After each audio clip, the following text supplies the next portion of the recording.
So, mga ka-amazing, of course, sa comment section, Jay, may request nila. Sabi sa comment section, mag-react daw tayo dun sa word ni Agot Isidro. Siyempre, famous natin na celebrity yan. Sabi daw ni Agot Isidro, instead na ibuhos natin yung budget sa basketball lang, i-scatter mo daw yung budget para sa mga may opportunity na mga sports. Kasi hindi naman kasi may pagkakaila, nakapokus talaga tayo sa basketball. Pero hindi kasi tayo talaga makapasok sa Olympics sa basketball. Diba? So, may point naman si Agot Isidro, pero ano yung masasabi mo sa wordings niya? Hindi ko nakita. Ano ba wording? Sabi niya nga, instead na ibuhos natin yung full budget natin sa basketball, ibuhos natin sa mga may opportunity ako in sports. Sabi ako dyan. So, ikaw, anong masasabi mo dun? May point siya. Siyempre, at least, kasi yung mga, para fair din sa mga ibang athletes, di ba? To give them a fair chance as well, para fair. Feeling ko may point siya, may point. Ikaw? Ako may point niya kasi unang-una, di ba, mga players tayo, basketball tayo. So yung basketball, yung pinakang kasi dito sa atin sikat na na laro dito sa Pilipinas. Pero ang dami talagang players na talagang walang tulong. Kahit yan di ba, nag-i-ensayo sila sa ultra, kulang ng pagkain, ng tirahan, ang dahil mga galing na kulang mga ng support ng ng parang may tawag doon yung sa nila sa samahan nila talagang sobrang kulang ng support sa kanila. Ngayon natin nare-realize kasi yun ang nagbe-benefit. Heidelin Diaz, di ba? Walang napanood ko rin yung kay Heidelin Diaz Saka natin na-appreciate sa Heidelin Diaz na nanalo. Yun na nga si pero yung journey, nakita mo, puro kalawang yung Yun nga, kumbaga, walang pagkain. Ang binibigyan nila ng budget dito sa atin is basketball talaga. Kasi yun ang sikat Pero ang sabi nga kasi ni Agot Isidro, hindi naman daw natin may papasok sa Olympics yung basketball. Yun. Bakit yung mga pumapasok na sport, bakit din doon natin ibuhos? Yun nga, dapat maging fair din. Dapat bigyan din natin dapat bigyan nila ng opportunity din yung ibang sports, di ba? Kasi doon tayo nag-excel Ayun. Gagawin na yan kasi. Diba? Nakita na nila. Successful tayo sa gymnastics. Sa weightlifting. First time yung gymnastic natin. Tapos first time din yung weightlifting. Meron pa nag-post di ba? Sa basketball. Ayun nga, yung nakita mo na post first time din yung boxing. So may mga chance na tayo Yung mga pwedeng mag-excel na mga Pilipino na pwede. Buhusan natin. Ikaw, alam mo gaano ka importante ang budget sa sports? Yes, sa PBA, teka, bibase na natin sa PBA. Sino ang nag-champion na team? Ulit na yan. Yung may budget. Tama hindi? Ganon din sa Olympics. Diba? Lagyan mo ng budget yung boxing. Lagyan mo ng budget yung diba? Yun nga yung nagiging sequence din. Ang say ko dyan sa sinabi ni Agot Isidro, Wag na lang natin bawasan yung sa gilas kasi talagang gusto nating ipasok yung gilas basketball natin. Tsaka nag-i-improve na nag-i-improve na Wag nating ibawasan. Instead, dagdagan na lang natin yung mga para may wordings kasi na dapat tanggalin na lang yung budget sa basketball, ilagay na lang sa iba. Unfair din naman kasi gusto rin naman nating manalo yung gilas natin. Maipasok man lang natin, di ba? Wag nilang kurakutin. Sino ba kumakuha? Uy, malalim yun Sino yung kumakuha nga? Hindi ka, ibig sabihin yun lang yung words ko. Wag na lang baka naman lang nila na hinabibigay yung phone ko sa mga athlete. Sabi mo, kurakutin? May point naman sa gawin. Diba? Ganun naman sa atin bigyan nila sa players yung nila. Lalo ngayon, di ba? Galing mga player, mga Sa boxing na lang, boxing. Mayroon tayo sa atin boxing. Yung weightlifting. Kaya nga sasabi mo kanina, sana yung mga rewards, totoo. Yan. Diba? Sana yung nanalo ng gold, lahat ng na-promise sa kanya, mabigay talaga sa kanya. Diba? Yung pa isa, sana yung mga nag-donate kay Caris Yulo, maging totoo yung sinabi nila, ibigay talaga yung di ba? yung pera or yung kung ano yung bibigay sa kanya. Yeah, sana magkaisa tayo lahat, mga ka-amazing. Dito lalo na yung... Sana, meron kasing sequence din, Jay. Meron kasing private sector yan, saka may government. Diba? Minsan may help ng government. Mas malaki kasi yung help ng private eh. Sa government kasi, alam mo yung konti lang yung budget, gano'n. Like, Sino nagsabing konti ng budget ng government natin? bakit di nila susuportahan? Ayun, hindi na. Diba? Pag private kasi, ang dami nag-sponsor, alam mo yung gano'n, nagbibigay ng sponsor sa ganito, sa ganyan. Sir Terry Capistrano. Diba? Sir Sponsor Terry. si Sir Terry Ever Capistrano. since, sa atin yun, sa Lasal. Siya yung nag-sponsor kay EJ Obiana. Diba? Kaya, Nakita natin Sir Terry sa Olympics, sa Paris. Unfortunately, hindi nanalo si At EJ. least, di ba may suporta? Bigyan natin ng support yung mga athlete. Kasi minsan lang yan, makapunta ka sa Olympics. Makasama ka sa Olympics, iba yung feeling dun, bro. Di ba? Ang pangit din kasing tingnan na hindi ka naman sumusuport ng journey. Tapos pagkapanalo sa amo sinuportahan. Di ba? Pangit. Oo nga, no? Di ba? Jay! Tapos ang daming Meron akong ang dami magdo-donate Meron akong na-discover. para masabi lang nag-donate sila. Tama ba ako o hindi? Ang pangit ng sequence pag sinuport mo nung nanalo na. Pero nung hindi mo sinuport yung journey kung paano siya nakapasok dun. Yung nasasabi mo kanina, Yung tipong... no one knows you when you're working hard. You're only there when they're sabi nga, di ba may picture nga? Nung sa practice, hindi siya walang nanonood. Nung nag-champion, ang dami na nag-support. Di ba? Yung gano'n. Ano naman eh. Diba? When you're successful, that's when everyone comes out. Diba? Sabi nga, may isa pa. Ano, nag-negosyo ka. Yung kamag-anak mo, hindi ka suportahan eh. Suporta pa sa'yo, hindi mo kilala eh. Di ba gano'n? Gano'n sa atin eh. Gano'n sa yung mentality ng Pinoy yun. Which is totoo. Di ba? Pag kumikita ka na, dahil yung mga ano mo, madami na lalapit. Yeah, makes sense. Nakakasad, no? Pero swerte pa rin siya kasi yung mga talagang from the start na tumulong sa kanya, nandyan sila. Yun yung legit talaga na na talagang nag-i-start pa lang, tinulungan na siya. yan yung siguro pwede natin baguhin yung system para mas marami pa tayong makuwang gold. Ang sarap eh, ang sarap parang pakiramdam, no? Kilala yung Pilipinas kapag na Kaya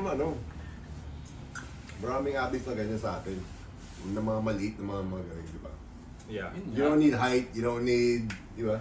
Ano lang talaga dyan, skills lang talaga. Sa boxing, bawal kang matangkad dun kasi 52 kilos lang ang may limit yun eh. Oo, may Taekwondo, pwede. Taekwondo, pwede rin. Di ba? Mabibilis din. Mga ganyan din mga taekwondo natin. Si Dencho nga eh, galing mag-Olympics sa bahay niya eh. Diba yung mga post niyan? Nag-ensayo na nga to eh. Nag-ensayo ka na, 4 years ka pa. Pag gumari, Pagsuot lang ng tsinelas. tumatalon pa. Olympics na agad eh. Sabayan na natin, Jay. Basketball Olympics semis. So, USA versus Serbia. France Again. versus Germany. So, saan ka dyan? So, mga kalaban ulit ng USA ang Serbia, sila Tinalo na ng USA yung Oo, Serbia. nakaraan, tinampakan nila ng 20 points. So, sa palagay mo ba makakabawi yung Serbia ngayon? Lakas ng US. Kala ko nga, ang mananalo pa Canada versus France. Tinalo ng France. Lakas ng US. Nagulat ako, akala ko yung Canada yun. Canada. Ako si Diba? Anthony Edwards pa mag-MVP niya, tingnan mo. Iba yun eh. Pag nagsalita yun, talagang Wala. France versus Germany. Sino makakalaban sa gold naman? France yan, home court eh. Home cooking? Parang... So, France magiging France, USA. Ay di, next topic natin yun. Kailangan natin i-tackle yun, boy. Natatakot ka na ba? Ha? Takot ka? Takot ka? Dahil ako, takot ako. So, USA ka. Ako USA din ako eh. So, ikaw, USA ka. Ayun naman. Sa France and Germany, Germany ako. France ako. Wala. Hindi mananalo France. Germany. You sure? Hindi pwede. Home court nga eh. Tinalo na nga eh. Germany 6-0. Hindi pa natalo yan. Ganun din yung Canada eh. 6-0 din Tingnan yun. mo mangyayari. Huh? Kailan ba laro nila? Ano yung kinikwento mo sa akin yung sa Canada? Si Jamal Murray. Okay. Hindi na pwede pumunta Denver sa Nuggets to. Canada. Denver Nuggets. Oo. Oh. Hindi na siya pwedeng makapasok. Eh, citizen siya ng Canada eh. Ni-revoke nga yung passport niya. Effective immediately. Dahil? Ang pangit ng laro niya. Dahil dun lang, di ba? Sino yung teammate niya na naglaglag sa Alexander, Si ano? Shai Alexander. Ano sabi? Parang nag-ano na eh. Parang nag-ano siya ng verse. Rap. Okay. Parang sinabi niya, parang, ano lang to, phrase. Parang sabi niya, hindi nagpakita si Robin. Parang gusto niyang, parang si Robin gusto niya kasama si Joker. Parang ganon. O kasi ang kalaban nila si Serbia, si Joker. Sleep. Eh magkasama sila sa Denver ah. What a teammate. Grabe naman, no? Hindi ka pwedeng masama yung laro mo dahil matatanggal ka ng passport. Ano din ginawa kay Embiid, di ba? Yung kalaban yung sa Sudan, hindi siya ginamit. Oo. Kasi bilang coach taga siya. dun siya eh. Oo, hindi siya ginamit. Hindi siya ginamit. Ano ba doon? Nag-ano pa kasi Embiid eh. Etong kawawa si Embiid. Tuwing nahawakan niya yung bola, Dahil nagbubu. binubu siya. Kasi dapat France siya eh. Yun nga. I mean, Lakas pala ng France no, kung nandun din siya. nothing against Embiid, pero mas pinili niya yung easier way. Anong gagawin mo? Tattoo 7-footer? Hindi naman pwede Kung, magsabay-sabayan. kung ikaw nasa situation ni Joel Embiid, you have 3 passports. France, US, and yung South Sudan. Gusto mo ba ng gold? Gusto mo manalo ng gold? Gusto ko makagold. Okay, sa US ka. Pero binabangko siya. Gusto ba ng gold? Okay, US ka. Tapos. US Tapos ang ano. So, easy way out. If you want a gold, you want that for your legacy, mag-US team ka. Kasi, come on man, let's face it. No-brainer eh. Pag nag-click Kung yung US, walang tatalo sa Kung si kanila. Embiid nasa France, may chance sila. Mas may chance sila. How are we gonna use 3 7-footers? Hindi big lineup. Okay. Talo yun. Yeah. So, ang lesson learned dito, pagka Olympics, nasa NBA ka, bawal sumama yung laro mo.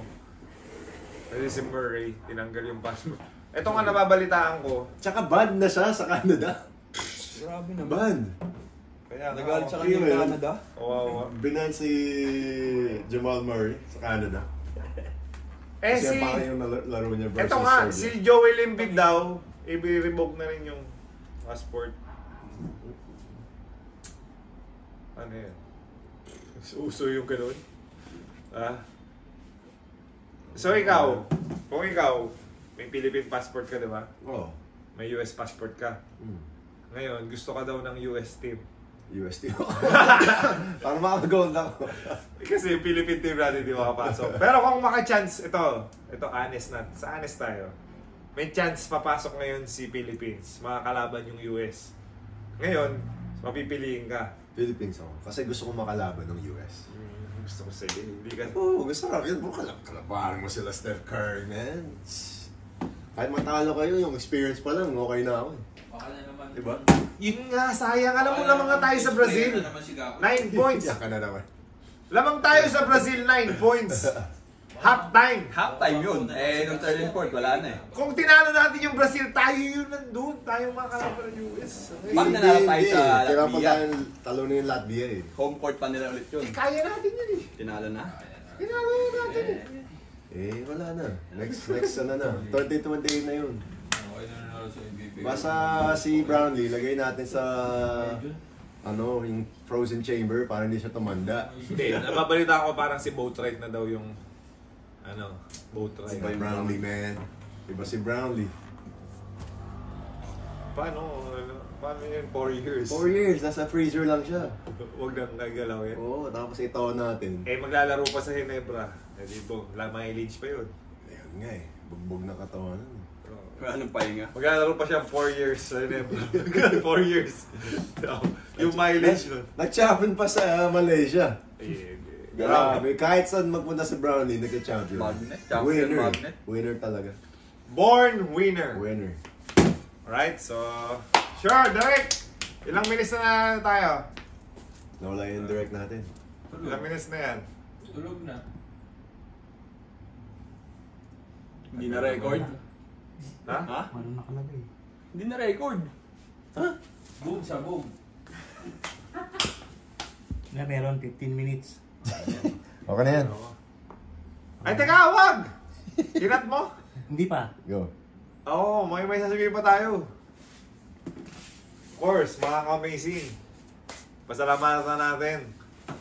Kalimutan natin pasalamatan ang Cylon Tires and Beast Motorcycle Tires. Yes, sir. Boss Ruben, shout out. And Boss Yael. The official tire ng PBA Moto Club. Mapap-kotse man yan o motorcycle. Cylon Tire Kaya and pakita Beast mo. Motorcycle Tire Kita naman. is Kita ba? our choice of tires. And of course, huwag natin kalimutan ang GameX! GameX Sports, mga amazing. Of course, nandyan yung GameX sa lahat ng mga charity work namin. From day one, andyan na sila, sumusuport. Of course, ang GameX po mga amazing ay ang official partner ng basketball team namin sa MPBL. Alright? Of course, huwag na natin kalimutan. MPBL. Okay, topic natin. Ita-topic po natin yung MPBL for the short moment. Balikan ba? Medyo deep po yung topic natin. And huwag natin kalimutan si Vice Gel ng Tatak. Vice Gel ng Binyan. And Boss Monching Talisayon. Of course, ng Pin and Claw. Your Boss Monching, you're amazing. O, lipat na tayo. Final na tayo. Last. O, cut mo na. Amazing.